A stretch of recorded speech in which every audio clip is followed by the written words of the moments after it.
After hours of debate and late-night floor sessions, the House passed most of its omnibus budget proposals either along party lines or close to them.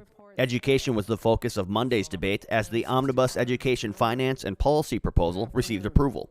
Representative Jim Davney sponsors House File 1065. Nearly $21 billion would be appropriated for the state's youth education system and includes additional money for special education, voluntary pre-kindergarten, and transportation aid to help some students get to and from school.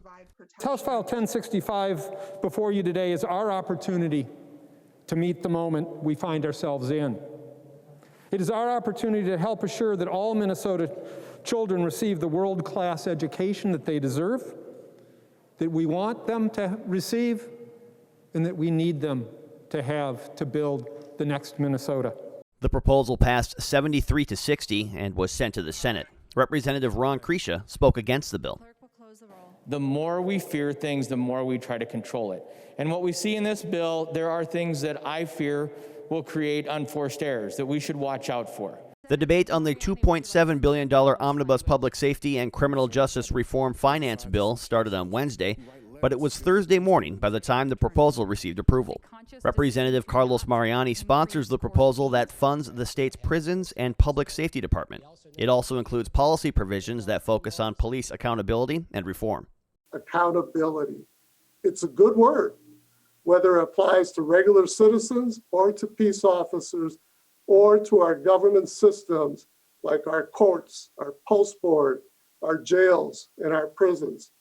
But there is more to do, and to do now. Limiting no-knock search warrants, a ban on police officers from affiliating with white supremacist groups, and requirements on releasing police body camera footage are all part of the bill. While Republicans found good provisions in the bill, some feel it is too anti-law enforcement. It hampers law enforcement to do their job, emboldens those who commit crime to commit more crime. We need to, yes, reform, but not prevent having an effective law enforcement entity in our state and our communities. The Omnibus Public Safety and Criminal Justice Reform Finance Bill passed the House 70-63. A conference committee is expected to work out the details. House File 991, the Omnibus Tax Bill, squeaked by with a 68-66 approval Thursday.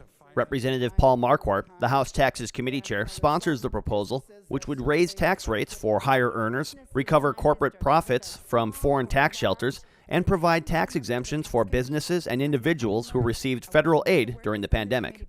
This is a bill that stands up for our families, our workers, our students, and our small businesses. And it is to help those people who have been hit the hardest by COVID-19 to recover, but also to be able to allow them to build to a stronger and better life. Republicans criticized the proposal, which would raise $49 billion in revenue over the next 2 years, for raising taxes when the state has a surplus and establishing a fifth income tax tier.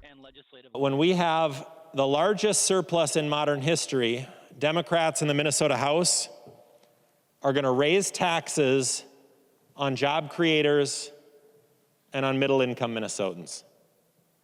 Shameful. House File 991 goes to the Senate and will eventually be heading for conference committee. Several other omnibus proposals passed off the House floor this week. Read about all of it with our nonpartisan Session Daily work at house.mn/sessiondaily.